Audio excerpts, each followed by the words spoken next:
अब सुनो अपना धमाका। डीजे भगत कुमार उनके। अरे हटा, चल अपना बजा।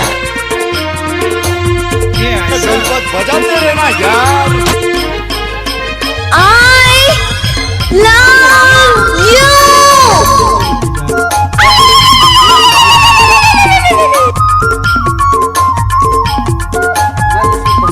उठाइए ना। I love you। अरे थक गए क्या?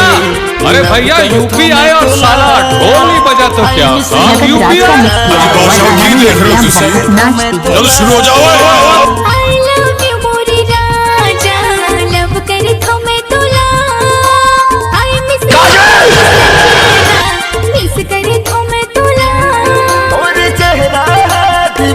गोरी कर मोला।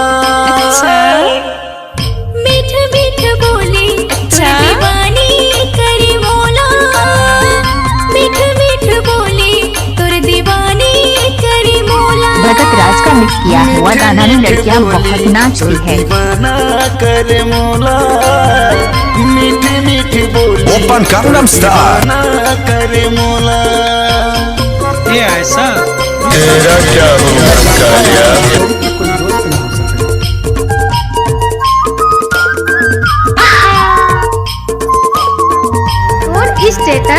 मोर स्टेटस में जमीन और आसमान के फर्क है। नाचने वाली के पास दम नहीं तो भगत भाई डीजे बजा के क्या करेगा?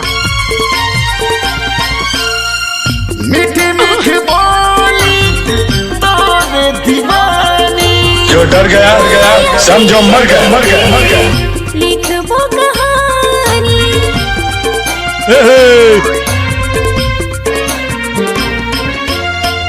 मीठी मीठी बोली दीवानी।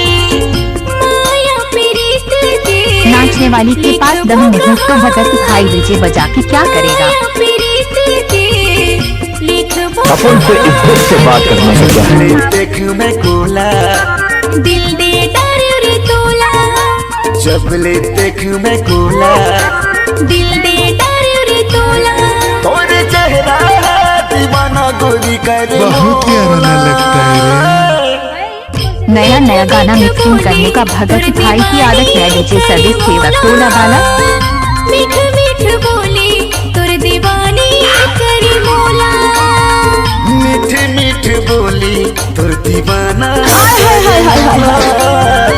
मीठ मीठ बोली तोर दीवाना करे मोला। इतना सन्नाटा क्यों भाई? इतना सन्नाटा क्यों भाई? इतना सन्नाटा क्यों भाई? नया नया गाना मिक्सिंग करने का भगत भाई की आदत है। डीजे सर्विस सेवक टोला वाला।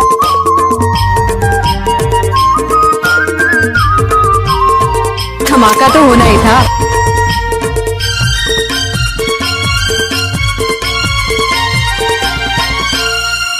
I like you।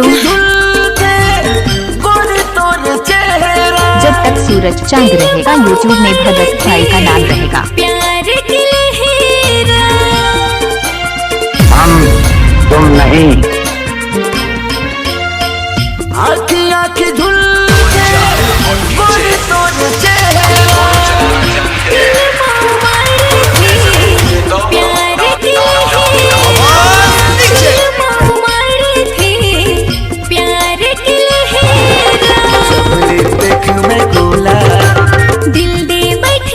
जब तक सूरज चांद रहेगा यूट्यूब में भगत भाई का नाम रहेगा। दिल दे बैठे में तोला।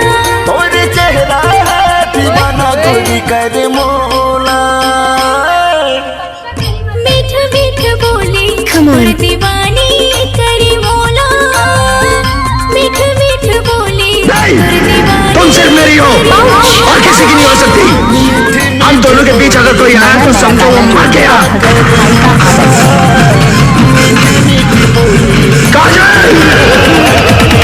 इन हाथों ने सिर्फ हथियार छोड़े हैं, चलाना नहीं भूले। तलवार की धार से ना गोलियों की बौछार से। अगर इस चौखट पर मारा जाए सिर्फ परवरदिगार से तो डोली की जगह उनकी अर्थियां उठेगी और सबसे पहले अर्थी उसकी उठेगी जिसके सर पर सहरा होगा। लाशें बिछा दूंगा लाशें।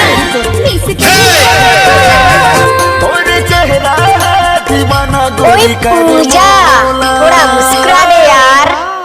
मीठ मीठ बोली तुर दीवानी करी नाम क्या है? जब भी मिक्स करना तो भगत भाई का बाया हाथ का खेल है। हम प्यार करने वाले मौत से नहीं डरते और दिल मोहब्बत करने से पहले किसी की इजाजत नहीं लेते। मीठ मीठ बोली तुर दीवानी करी मौला। मीठ मीठ बोली तुर दीवानी करी मौला। अरे ये तो मोर बॉयफ्रेंड है, मोर होने वाला है। जब भी मिक्स करना तो भगत भाई का बाया हाथ का खेल है।